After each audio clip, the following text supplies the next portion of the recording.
I'm Jordan. And I'm Tyler. And this is the Inside Music City podcast.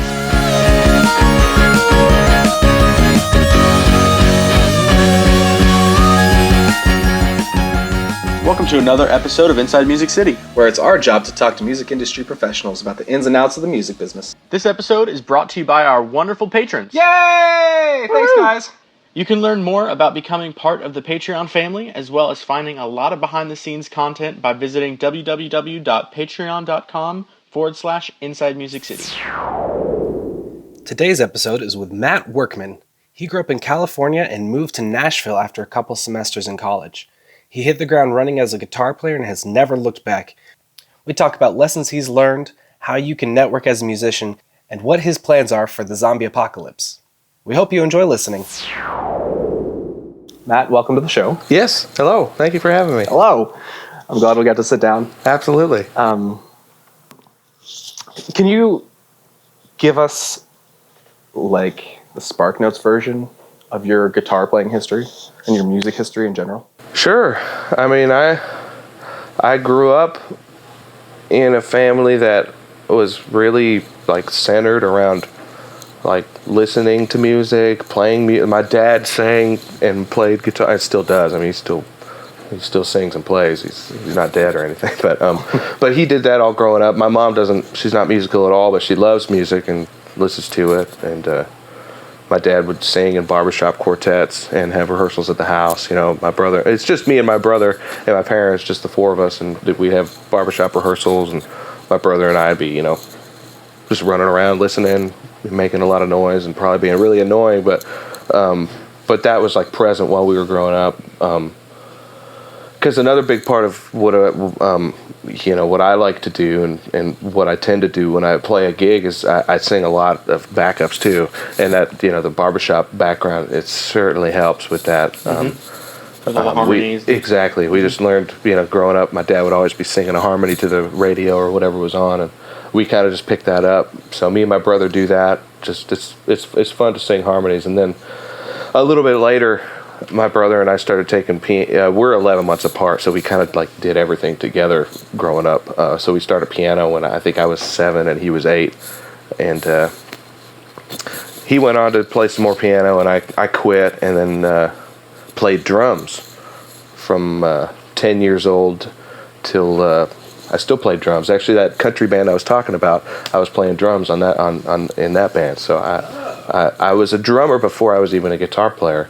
But in high school, I started playing guitar. There was actually this DVD that my dad bought. They like concert DVDs. So we grew up, sometimes you watch TV, but sometimes you just put a concert in and just, do other things, but listen to a concert. And he had this DVD called the Crossroads Guitar Festival, which was put on by Eric Clapton to fund his organization for drug addicted people of whatever varieties. I'm not exactly sure, but the Guitar Festival was great, and there's so many different guests. Derek Trucks, John Mayer, older people, so like Buddy Guy and all these blues guys. It's a great DVD of any guitar player likes blues music or any kind of music. Vince Gill's on there, does some country picking. I mean, it's just it's a great thing. But I was 14 maybe, and I had been playing guitar. My dad had taught me chords and stuff growing up, but I never really was into it as a guitar player. And then I just I remember just watching this DVD and Eric Clapton playing some slow blues songs, and I kind of recognized his I looked at what he was playing, and I see the box he's playing in. It's this kind of pentatonic bluesy thing. And I kind of was it was the first time I was able to hear something and see it and be able to be I could actually, let me get a guitar and just replicate that. I see exactly what he's doing. Let me do it. So I started doing that, and it was kind of this, I don't know, just a epiphany sort of that just made me oh, I want to do this now. I'm a drummer, but this is melody. This is cool. This is new territory. So that's probably that's really what fueled my desire to keep doing it, and I just kept playing it. And then when I was about I was 18 because I already graduated high school, and I had met somebody I was going to Riverside Community College. I'm from Southern California. Riverside Community College, a great music school, community college. It's great. But I met a bass player who then hooked me into this guy named J.D. Priest, he's real prominent down in the Temecula Valley and whatnot. So I started playing with him, and that was it, man. He was so busy, and he liked me enough, thankfully, to have me on basically all of his gigs. He did a lot of acoustic gigs. He did full band gigs, but acoustic gigs was really his bread and butter. But he would take me on the acoustic gigs. We both play acoustic, and I'd play some lead and sing some backup, and I'd play in his full band, and that's really always kind of what I wanted to do, is play the electric guitar. So those were always the funner gigs, but the acoustic gigs really kind of, that's what I kind of cut my teeth on. Like, it's really, you're exposed. You hear everything you're playing. So that's really the start of it. That's since I was about 18. I mean, when I started playing with him, I was also playing at a church that paid me $100 a week, which was really nice. My family went to the church and everything. It was great. But that was a little income. I worked for J.D. Priest, who I mentioned, and then after I started playing with him, other people around town. Tim Moyer is another great person out there. Start playing with all these people, and then pretty soon you have more gigs than you have personal life, and you're making your bills, which was great for me. I'd always wanted to make my bills, but that since I was about 18, I think that's. I had a job at a grocery store when I was 17, and that was the only real job I'd ever had. I started kind of just playing once I graduated high school, and that was it, and then. So I guess this has probably turned from the SparkNotes version into the actual novel. So sorry about that. But so I did that for about 4 or 5 years, I think. I decided to come out to Nashville. I visited a few times. Just loved the scene. I grew up on country music and was just excited by that, because in Southern California, get to play a lot of twangy Merle Haggard tunes and George Jones and stuff. So I moved to Nashville. Picked up a gig with that country band I was talking about. We traveled a lot, and then just started networking and meeting people, and just now I'm kind of, and that leads me to here. I'm now. So what skills would you say? Because you talked about networking and just meeting people. What skills would you recommend people that are trying to get to that point of they're meeting new people and they want to start playing with different bands? What would you recommend to these people to get to that point? For me, like for younger people, I don't have a college degree, which I regret some ways. In some ways, I don't, because you meet people that do have their music degrees, and then they say, "Well, it didn't help me." Like, you're on the same gig as I'm at. Like, I'm on gigs with people that do have their music degrees. So I don't want to discourage people from getting degrees, but I do want to encourage people at least to go to school a little. Like, I went to college for a little bit, and I joined some groups. I played some. Immediately, it takes you from this person who is in your little community, and then you go to a school. I went to a school that was about an hour away, so it drops you into this community of new people that are in the same boat that you're in. You're young. You're trying to flourish. You're trying to learn your craft. These people are doing the same thing. If you don't do that and you get a job at Blockbuster, which I think is actually out of business now, but that's an old reference. But and you don't go to school, but you stay at home and practice your craft. That's great, but you're not meeting those people, and you're not making those connections. Because that's, even though I didn't get my degree, I went there, and like I said, that guy J.D. Priest, I got that gig from a guy who was also named Matt, who was a bass player. Had I not gone to RCC for a couple of years, I wouldn't have made that connection, which wouldn't have then put me into the whole music scene in that Inland Empire. So first off, obviously there's no age limit. As old as anybody that's listening to this is, if you're 90 years old, I mean, you could still go to school and make connections. So that's a big thing. Excuse me. Another thing is just being nice.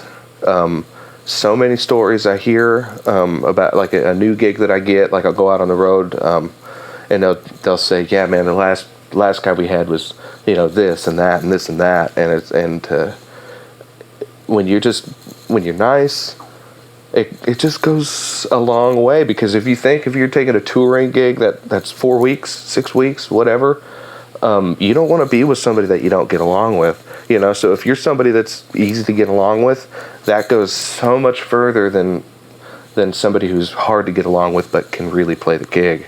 Because you can find a nice guy that might not play quite as good as that guy, but the band will 100% take that guy, because we got to travel with this guy, I'm not going to travel with this, a-hole,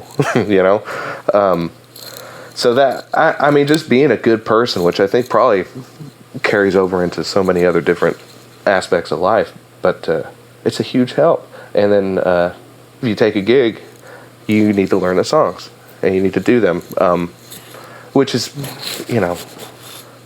common sense, but still something that you need. Like, sometimes I might even get to the point where it's like, oh, I got to do this gig, it's simple songs, and then I'll get there, and I can, you just sometimes wish, like, man, I wish I would have prepared a little bit more. I would have had like a more meaningful guitar solo, or a a little bit more comfortable on that rhythm track or something. But sometimes that's something that only you notice as a player, but a lot of times the people that hire you notice those things. So be nice, get along with people, and I think just insert yourself to answer the question. I think I might have gotten away from that, but like I said, like with, go to college, even if you don't graduate, just meet people, and then go to where there's, like I moved to Nashville, forced myself to meet people that are in the industry, go out to these jams, go out, and just be assertive. I'm not somebody who's assertive. Like I'm not somebody who wants to bother anybody, so it's hard for me, but if you can kind of get it out there in a in a non-cocky kind of way that you play, and you can handle your business, make sure you do that. Like, get it out there, make everybody know it. Like, I can do that. Yeah, I'll do that thing for you. Give me a call. Here's my card. Although not a lot of people don't have cards, but it won't hurt. Everybody just transfers their numbers through their phones, but. Anyway, I hope that answered the question. Yeah, I mean, it's not an easy thing to do. You just got to be persistent. When you first came out to Nashville, how did you find out about jams, and where did you go, like specifically? I came out here to scope Nashville out in 2012. Before I decided to, well, it was actually, I had decided I wanted to move to Nashville, but I hadn't made any solid concrete plans yet. So I flew out here just to maybe see if I can find an apartment, maybe see if I could find some kind of, money-making, gig or job or something, just so I just scope it out, just see if I could, just look at it, drive around, see what's up, see if I can navigate it and make my way in Nashville. So I did that, and through that process, there were some people that I knew in California who were like, oh, when you get to Nashville, call this guy. Or something, and I might have done that a little bit, but I ended up just kind of just meeting people through just implementing myself into the thing. I just started meeting people. I found actually this did happen through somebody I knew from California who had said, call Eric Halbig, who played with Thompson Square and so some big name acts, and he's a little older than me and a lot more experience, and he had been in Nashville for a long time already, and he could tell me, like, this music store is where you want to go for this is something that's cool downtown for you to go check out, meet people. And I'd go down there, and then you'd meet more people. Once you go to one thing, you meet another person that tells you about this thing, and then they tell you about this, and it leads to another jam, or it leads to a gig, or it leads to a session, or whatever. And that's really the only way to do it. And that's kind of the way it happened for me. Just Let's say I play guitar. I'm new to Nashville. Where should I go to start meeting people? There's the Whiskey Jam, which is just going to be so many people. That's going to be where everybody goes, is the Whiskey Jam. I mean, you'll meet so many people there. But anyway, you look up Whiskey Jam, you will find it. So I remember the Commodore, which was at the bottom of a Holiday Inn in across from Centennial Park. That had a great jam. I met some cool people there. I'm not sure what they're doing anymore. I think they still do it, actually. They might. I've heard That's a cool place to go. some of these clubs you can go in and sign and write your name and sign up, and when it gets to your name, you'll do a song or two or whatever. But some clubs you have to know, you have to have like a referral, or it's like, I mean, the only thing, the Commodore, you just got to go in and meet the guy who runs it, and that's the only referral you need is him, and you just, he'll put you on the list for next week or whatever. So that might be one worth checking out if they still do it. But definitely if you're like new in town, that's just such a great idea. That's one of the only ways you're going to meet people and for sure get to play in front of them, because that's what it's designed for. You said something that I don't know the definition of. When you were watching the concert on TV, you said the guitar player was playing in a box. What does that mean? Gotcha. That does probably that's probably more guitar player talk than layman's terms, but it's every instrument obviously is the same notes and everything, but the guitar is laid out in a certain way that go up and down the fingerboard, but you also move along the width of it, because there's 6 different strings. Once you play a note or two, and then you go down to the next string, and you're still in the same box. So with the frets, it physically makes a box. Exactly. Okay. Yeah, and it's really not easy to describe without a visual aid, but I mean, like a G minor pentatonic scale, if you can picture frets, and this might be a little guitar player talk, but I'm trying to make it like... Oh, it's great. If you start on the 3rd fret, that's G. Then you go 3 frets up from that. That's the B flat, which is your 3rd of the G minor. And then you go to the next string, the same exact fret that your first note was on. You go down to the next string. It's in that same box, but it's a new second note. string, 3rd fret. Yeah, exactly. Okay. 3rd fret, 2nd string, and then the next note would be the 2 frets up, which is a little bit different than the first thing, but it's still within that same box. So it's all within like 2 or 3 frets up and down the strings, as opposed to taking one note and going up and down the fingerboard with it and going higher and higher, like all the way up the neck. You have a box of all the strings, and all those same notes can be about 2 or 3 frets. And that's the same with all different. I mean, that was just a pentatonic scale, but there's major scales, minor scales, all these different things that all have kind of a little box. And then you can invert it and start it in a different spot in the same neck. But but it's guitar player talk. I feel like I could get more and more into it. But I think that's kind of the basic idea. Again, without a visual aid, it's hard. But if you can just envision the fingerboard and the 6 strings on it, that's kind of what the box is. Just within those few frets, and you got all the notes you need. How do you juggle doing so many gigs and still have a personal life and still have things that you do other than music? Yeah. It's not always easy, but it's not that hard either. Right now, for me, I'm lucky. I play right now with this guy named Boo Ray. He's kind of killing it, but I'm lucky to be the guitar player on salary with Boo Ray. So I get, my monthly deal, and we rehearse a bunch, and we go out on the road. We do these things, but I always have kind of the guaranteed thing, so I don't have to go out and hunt for I got to do this many gigs in order to survive this month.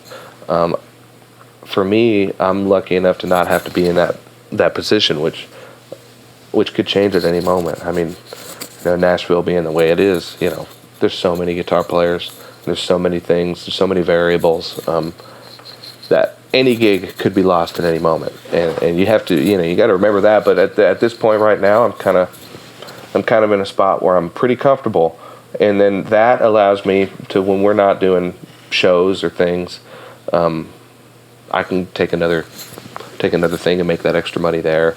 And as far as personal life goes, you just kind of have, if there's things you want to do, you just have to make time to do it and force yourself to do it. Being a musician is part of my personal life because it's so personal to me. It's who I am. Like, even if I wasn't doing it as a job, I'd still be doing it as a hobby. So it's like, personally, that is me. So it's like, you kind of want to sometimes take that and make it your personal life, and then it's your work, but it's your personal life, and then it consumes you. So it's like, you like it because that's personally who you are, but then you forget about having a lake day, or like go swimming at the pool, or just doing something you might want to do, or going on a vacation, because all these other things that you want to do, but you're doing them for work and whatnot, they kind of consume you. So you just have to know what kind of things you want to do, and just force yourself to do them. How'd you get in touch with the band that you're playing with now, and tell us a little bit about that? That was similar to what we were talking about, as far as like networking is concerned. I moved to town. So I played in a couple jams. I met a guy at the Commodore who knew another guy who knew Boo Ray, who asked our mutual friend if we would just get together for a little rehearsal. Jam Louie's trying to put together a band, and he ended up liking us and whatnot. And there's been a few different incarnations of the Boo Ray band, and I haven't been around the whole time. I probably met him 3 years ago, but I've been playing with him for maybe the last, like, I played with him a couple gigs back then, and then I got busy and he started doing other things, and then about a year and a half ago he contacted me again and asked if I wanted to be in his band again, and I got this system worked out. We'll get you this much money, and we'll do, and then it's like, well, that seems kind of cool, so I just started doing that, and that's kind of how it happened. It's just networking. You meet this guy through that guy who knows this guy who knows that guy, and this guy happens to know you. And do you remember what you said? Like, what was your pitch when you go meet somebody? Do you just go up to them and say, like, hey, I'm a guitar player, can you introduce me to somebody? Or what do you say? Well, pretty much. I mean, the thing is if you're talking to somebody, a lot of times, if you're in the right place, I mean, if you're at jams or if you're at a lot of times they'll already assume that you're a musician, and especially in Nashville, they're going to assume that you're a guitar player. It's kind of the way it is. So I would say, I'd love to meet this guy. I think would you introduce me to this guy? I think he really helped me out in some of the things I'm trying to do myself. Or like, that's real vague, but it's hard to say, man, because you meet so many people who are like it. I've met these people who these are older people, jaded musicians, and it just like and somebody, literally a keyboard player, said this to me, and he was like, "Man, if anybody comes up to me at a gig and says, 'Hey, I play such and such instrument, like I play bass, give me a call. Here's my card.'" He says if he ever gets that, he throws the card away and he doesn't call him ever again. And I think that's a little harsh. I mean, I always keep cards. I have a pile of cards in my room. But some people don't like the self-advertising thing, and so you got to watch out for that. Like, it's a hard thing to do, to try and sell yourself, but not make people.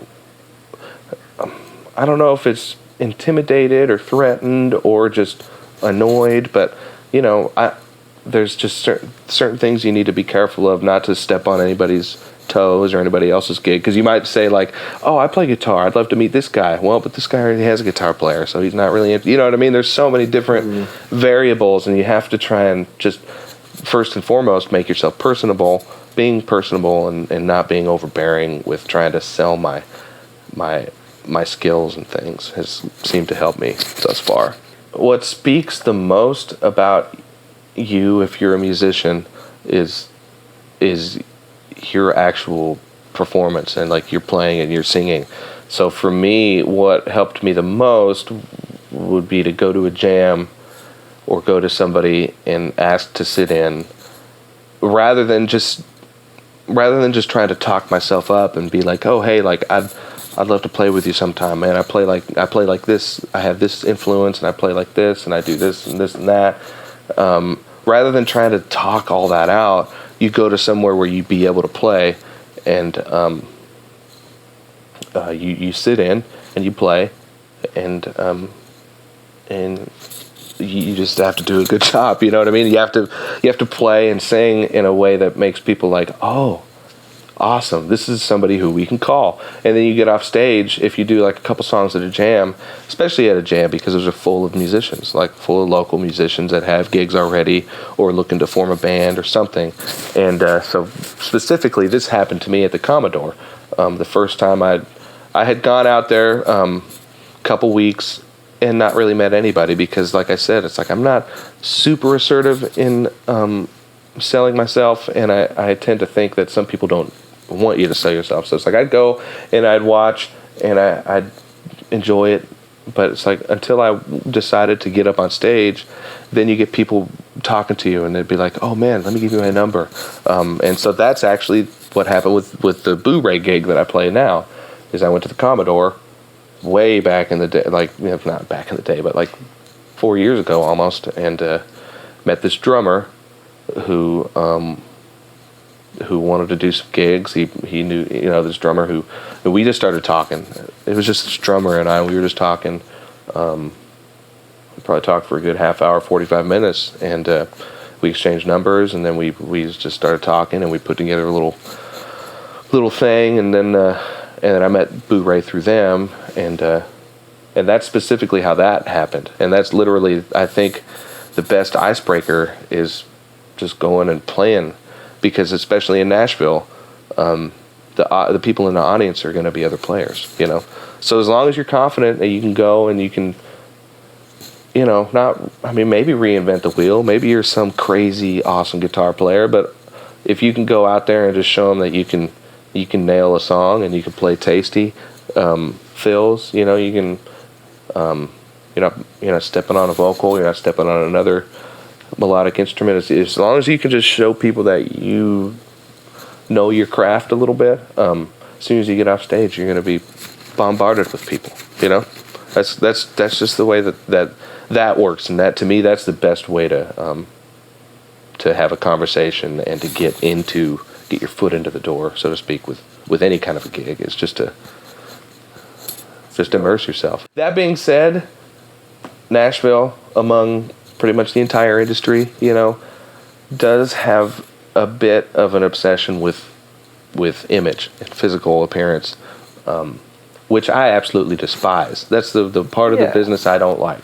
But that's the thing. When you turn on the TV, I mean, you're not going to see some, you know, slob and shorts and sandals, which kind of describes me. Like, you know, like if it was me, like in my everyday thing, like I would not be, you know, there would be no hope for me. But there's an aspect of that. Even if you do go and you show your, and I don't want this to come out the wrong way, but one of my favorite guitar players is here in Nashville. He's amazing, but he's somebody who's not conformed to that image. You know, I mean, he's the best. I mean, he's so good, but he's real heavy set. I think he's legally blind. I don't know if he's completely blind, but he can't see. You know, he's just not. He's a guitar player. You know, he's not a rock star. He's not up there, you know, wearing leather pants and spiking his hair. He's just playing guitar.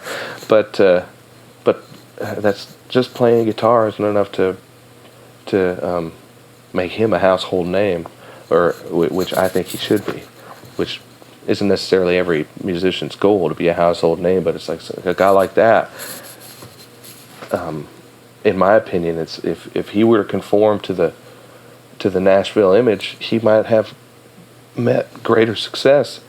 And I just think that's crazy and 100% backwards and wrong, you know. So not to be discouraging, but you know, you go out there and you believe in yourself, and I think that's the most important part. But there is an element of you know, just vanity and image that there's no escaping. I was talking to a producer one time, and I asked, what simple steps can people take to find more success in Nashville? Like, or in general, really? And he's like, well, you show up sober, you wear a nice shirt, and you look people in the eye. Yeah. And that's it. I'm like, wait, that's it? He's like, yeah, because so many people do not do that. Yeah. So many people, they just are, their only concern is their ability to play or to sing or whatever, and then they try to pitch themselves, and they don't care about anything else. He's like, if you can show up sober to when you meet people, you wear a nice shirt, you at least look presentable and like semi-professional, whatever your image of professional might be. Yeah. And then you look people in the eye and you talk to them. then that'll get you really far. Yeah. I mean, that's 100% right, because there's an element to what we do that's we're asking to get paid to have, to do something other than flip burgers or dig ditches. We're asking people to pay us to have fun, like we love doing this. So, but that can cloud your mind a little bit. It's not, I mean, it's a job. We have a responsibility. Like, you got to look proper. You got to be presentable. I'm not for the conformity of certain styles and trends, but I am of the mindset that you should shower. You should put on some deodorant. Maybe I wear shorts every day, but I don't wear shorts to any gig. And I don't know that I personally, if I see somebody wearing shorts at a gig, I don't think I'll mind it. But when I was really young, I remember hearing that from an older guy that said, like, don't ever wear shorts to a gig, and real adamant about it. Like, it's so unprofessional. It's just kind of, like, ever since that kind of stuck with me, not because I'm offended by shorts, but because I don't want to be up there and somebody be offended by me wearing shorts.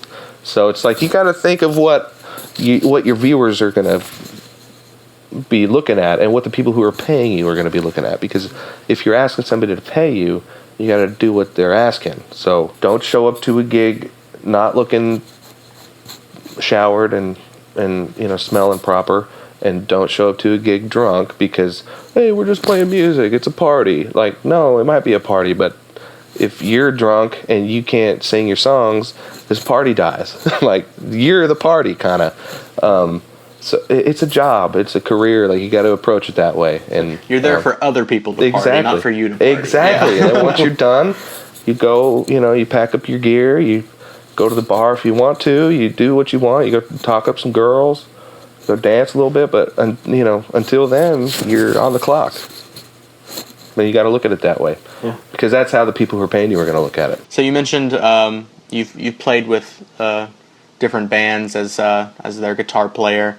How do you gain notoriety being part of a band? How do you still get your name out by being a part of the band but not being the front man of a band? Well, my biggest the thing that's brought me more success in that realm, so to speak, is the fact that I can sing harmonies, and the fact that I can sing lead, especially if you're doing like a bar band or some kind of a band that's going to do like a 3 or 4 hour night, that's looking to fill a lot of time.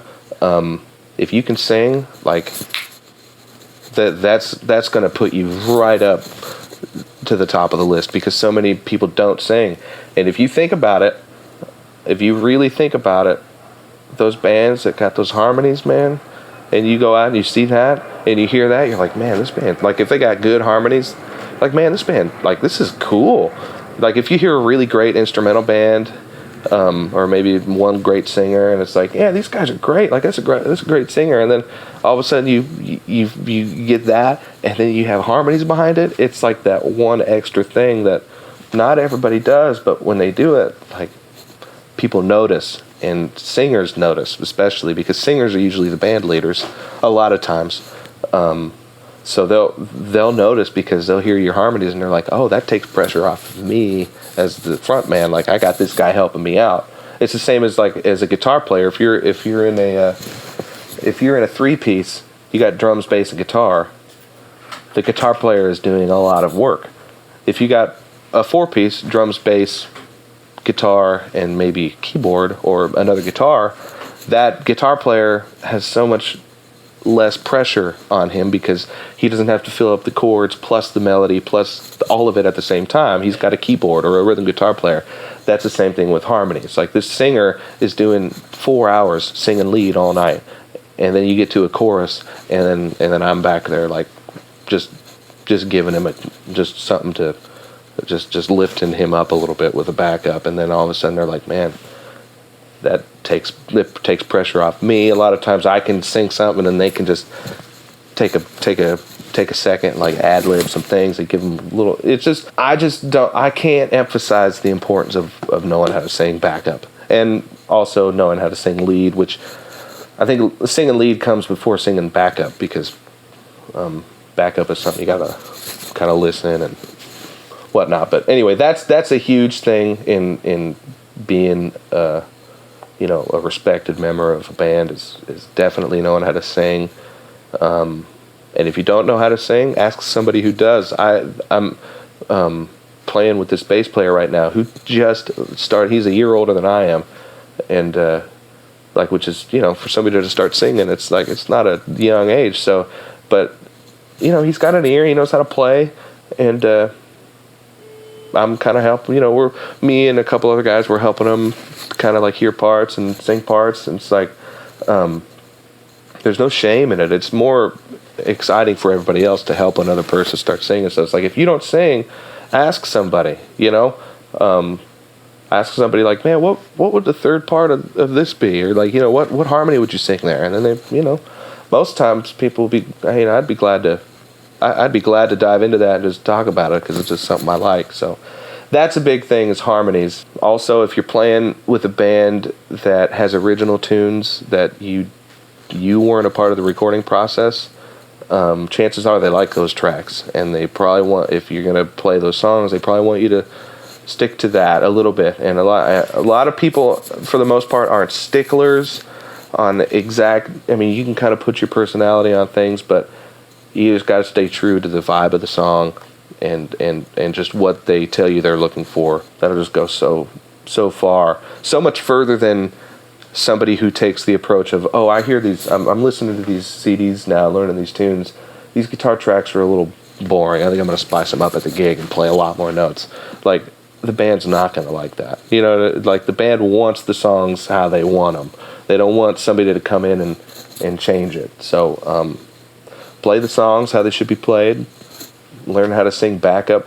Singing backup, it's honestly an afterthought as an instrumentalist, because if somebody needs a guitar player, they need a guitar player. Right. But the fact is, if you do sing harmonies and you advertise that, somebody's going to find out. Somebody's going to put a mic in front of you, and if you nail that, that's going to go so far. For guitar players that can sing but aren't singing backups yet with whatever bands they're playing with, would it be appropriate and okay to ask the frontman to be like, hey, what if I sang some harmonies on this song? Is that okay to ask? Absolutely. I think that's another thing, is that if you can just communicate with your bandmates, and especially the band leader, and if he's the singer, he's gonna like working with you on that. If you can, I'll do that typically. I'll a lot of times I might start singing before saying anything.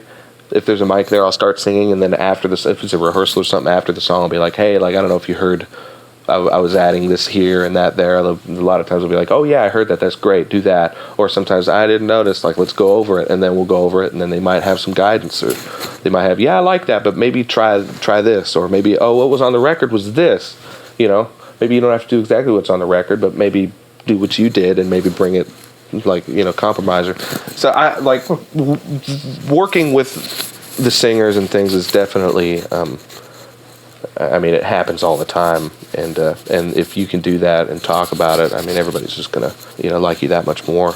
Who do you reach out to when you need answers or advice? I've become close friends with Saul Philcox Littlefield is his name, and he's he's a year or two younger than me, but 1,000 times better guitar player. He's just the epitome of what you think of when you think of just Nashville session player. He's just so good, but he's been really helpful with me.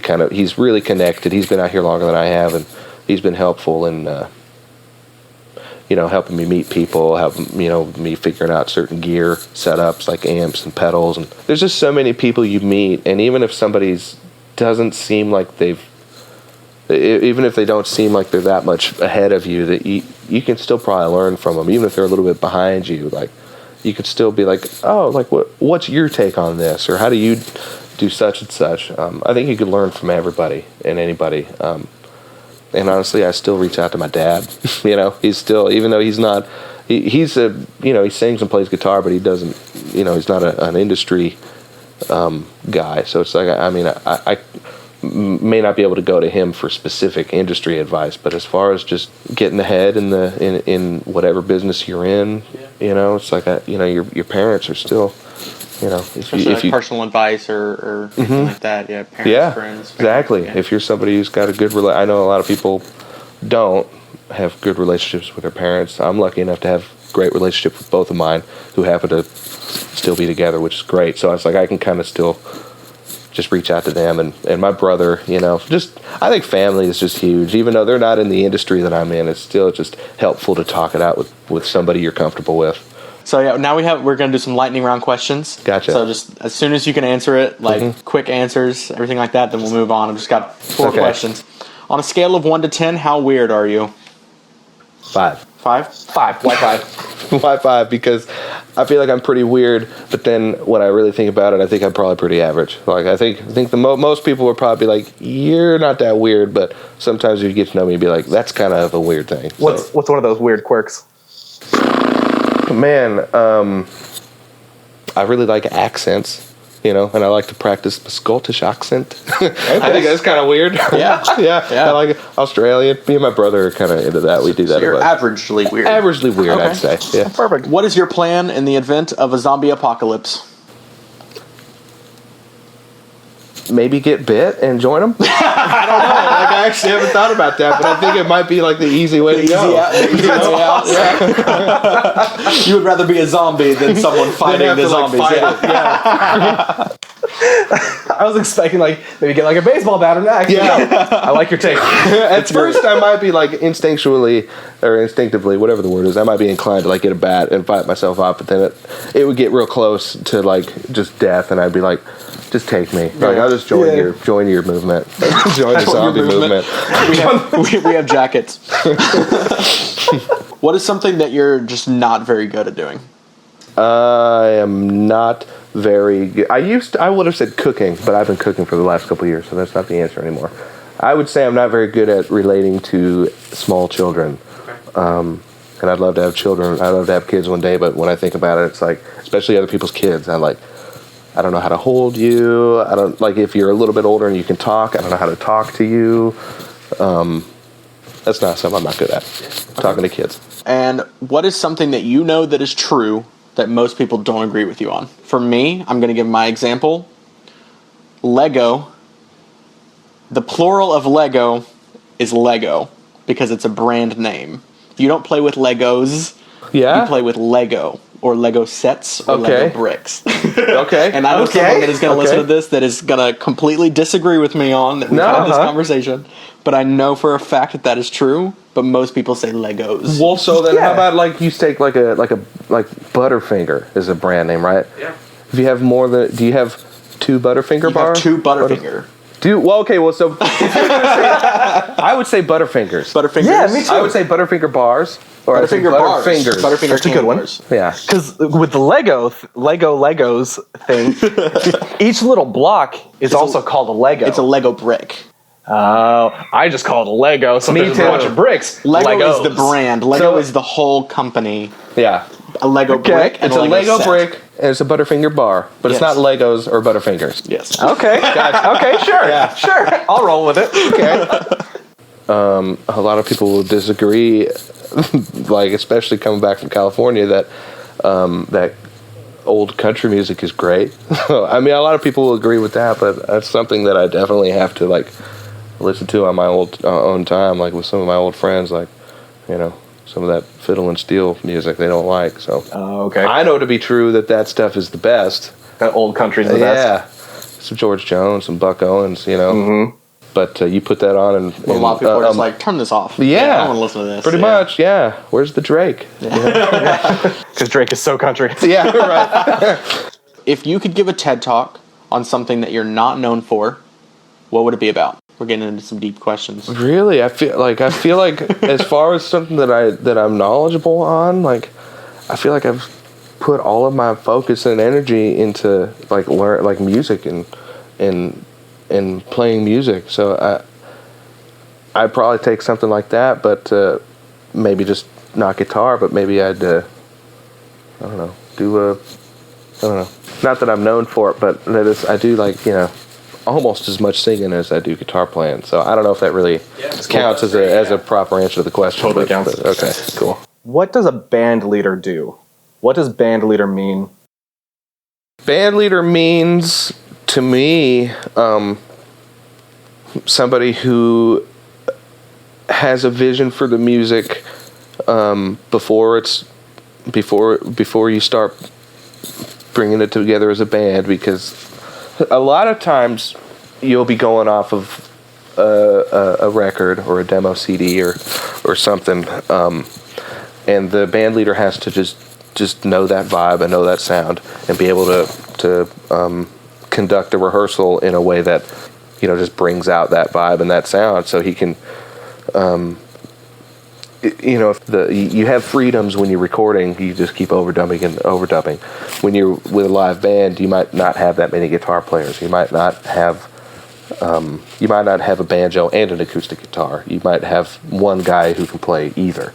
So a band leader is somebody who can say, well, maybe we need, I know you're playing acoustic on this song, maybe you need to switch to the banjo. Or, you know, maybe the electric guitar player, maybe you don't do those lead lines there because you're playing rhythm 2 bars before, so maybe you stay out those lead lines and the steel player plays those lead lines.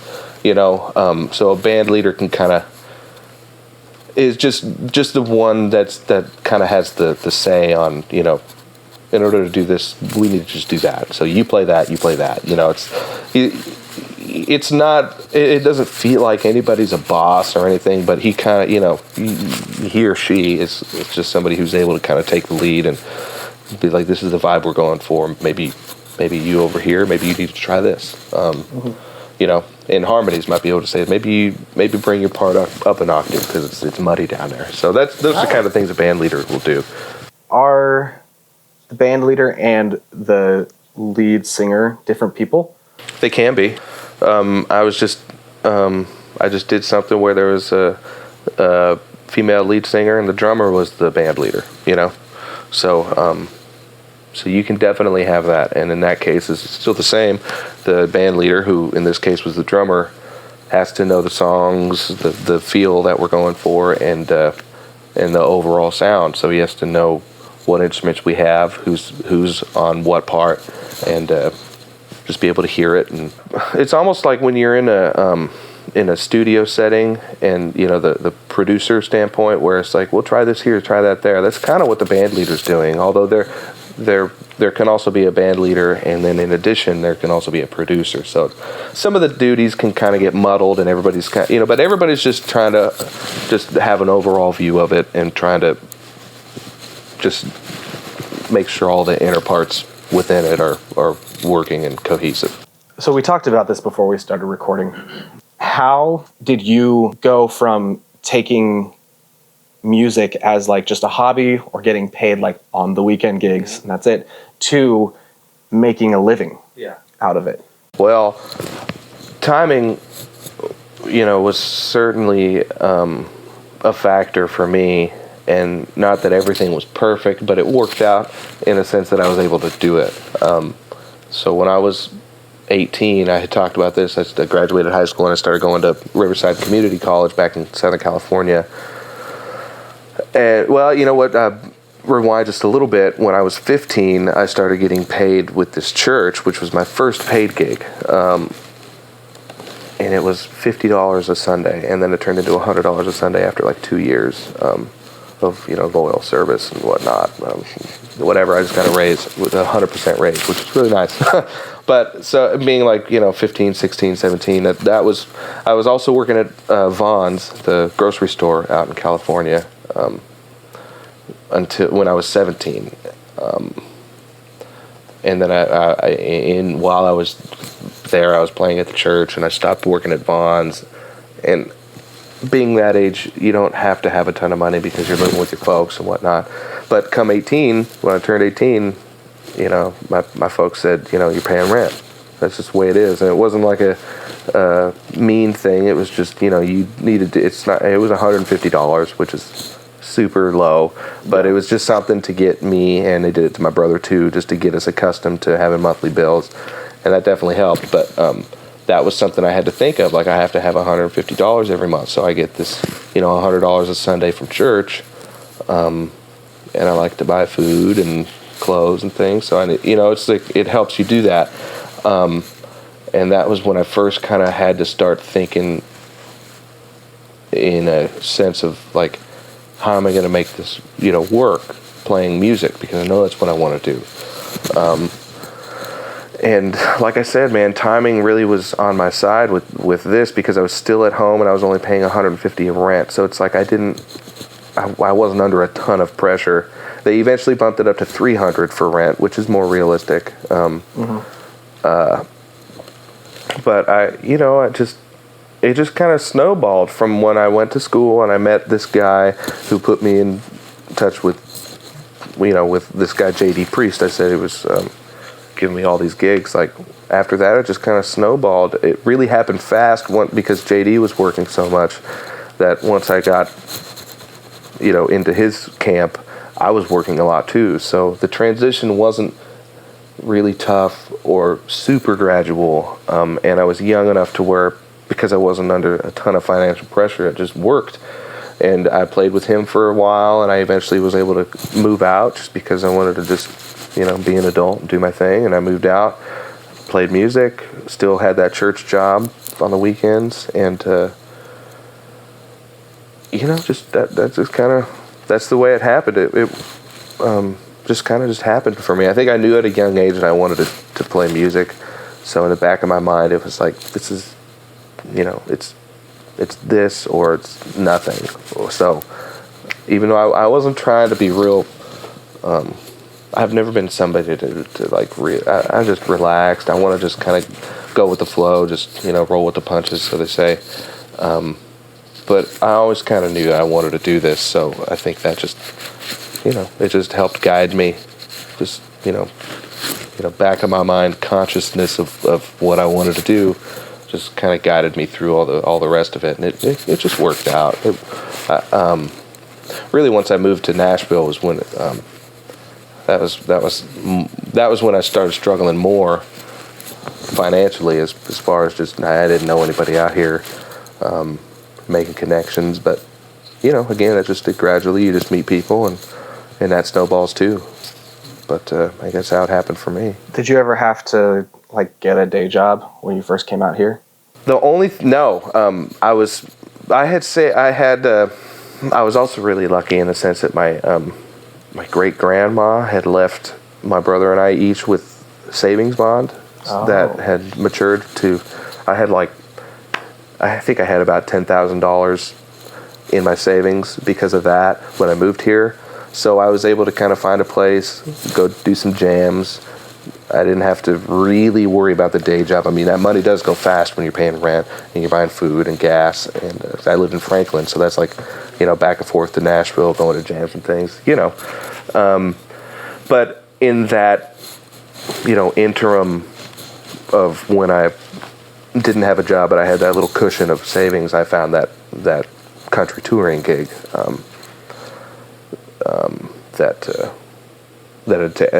I played with them for I don't know, 2 years, I think, and so I really didn't have to get a day job because I had a little bit of cash, and then I found that gig that basically paid my bills. So that's good. Yeah. So you picked it up pretty quick. Yeah. Before the money ran out. Yeah.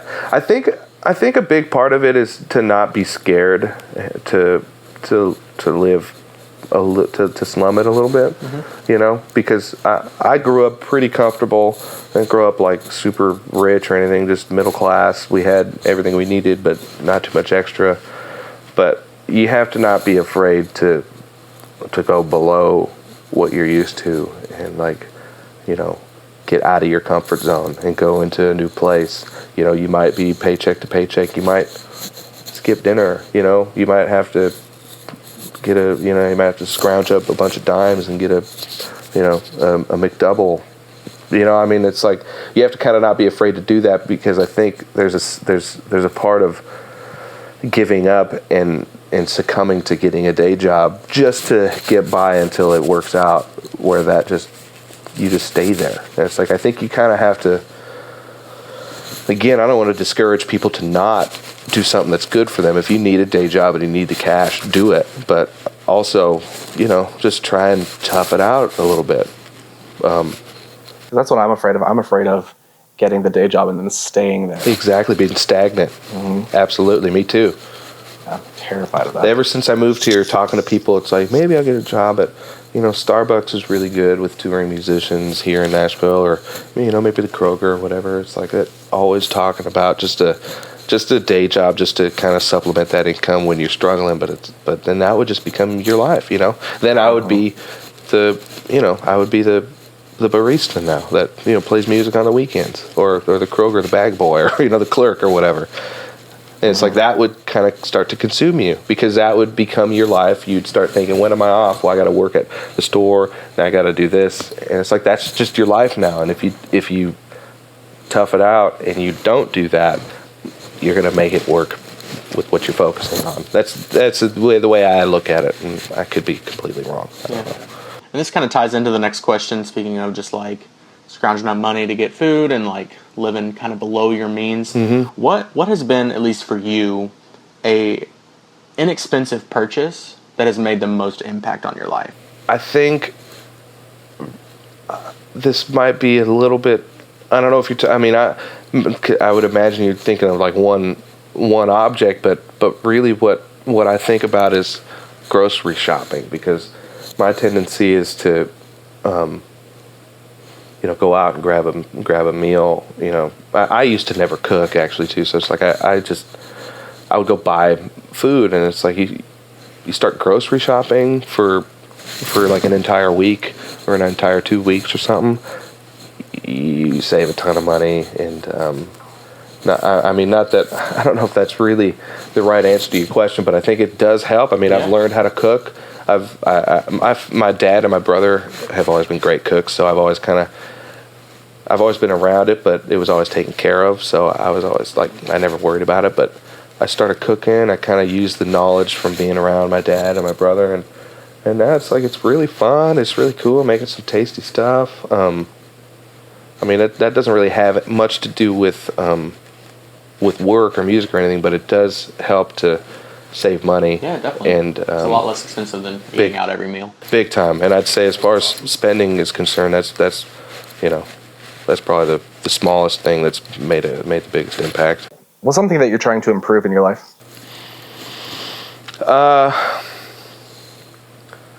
Well, right now me, my brother, and my girlfriend Emily, we spend so much time together. The three of us, we've been all wanting to lose weight and become more active, because it's so easy to just Netflix and chill after work. And coming from California, we used to go to the beach. My brother would surf. I didn't surf. I had boogie board, for body surf. We go up to the mountains and snowboard. We could just go hiking, and there's so much of that to do out here in Nashville. We live like less than a mile from Percy Priest Lake. And we have this greenway that we can walk on. It's like the biggest thing. We have a racquetball court in our apartment complex, so we just bought racquetball, rackets and balls and stuff. So we're really just trying to be more active. My goal is to enjoy the outdoors a little more, as well as lose weight, but just to be active in general. And it makes everything better, Yeah. And this question you can make as vague or as specific as possible. What are some challenges that either you or that other people face in realizing their dreams? Definitely for me, we touched on the image aspect of it. Not everybody's dream is the same as mine, so it may not correlate, but I do think it even in different industries, I think there's something to be said about a certain image or a certain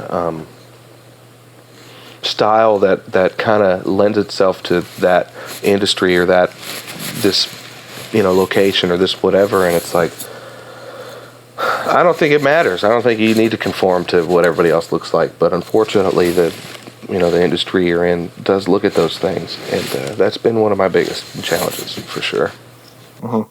Is there something that happened recently that's making you think about that? I just was replaced with this gig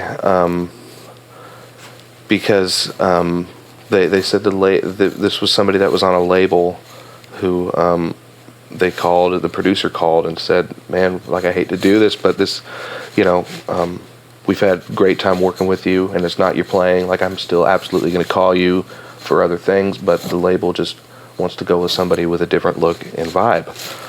And I'm just like, thought I nailed that gig, because everybody comes up afterwards. It's like, man, this is so much better than the last band that she had, or things like that. And it's just unexpected, unsolicited. Just you just lose a gig because you don't have the right look. So that definitely is that's something that is real and that I face as well as so many other people, and could be a challenge among a lot of people and a lot of different paths. Experience that, yeah. Well, really obviously you're extremely talented. You're really cool thank you. to hang out with and talk with. So you're definitely gonna keep going in there, and I look forward to see where you're going in the future. Well, thanks, man. Yeah, appreciate that. Hey, just a few more things before you take off. First of all, you can find links to everything we discussed in the show notes. This episode was brought to you by our wonderful patrons. If you want to learn more about becoming part of the Patreon family and how you can unlock behind-the-scenes content, you can find us at patreon.com/Inside Music City. If you enjoyed this episode, you can go to our Facebook page and let us know. You can comment on posts, pictures, videos, anything really. Our Facebook is Inside Music City. Be sure to give us a like. And finally, please, please, please forward this episode to someone you feel like would enjoy listening to or learning from our conversation today. And again, thank you so much everyone for listening. You're awesome.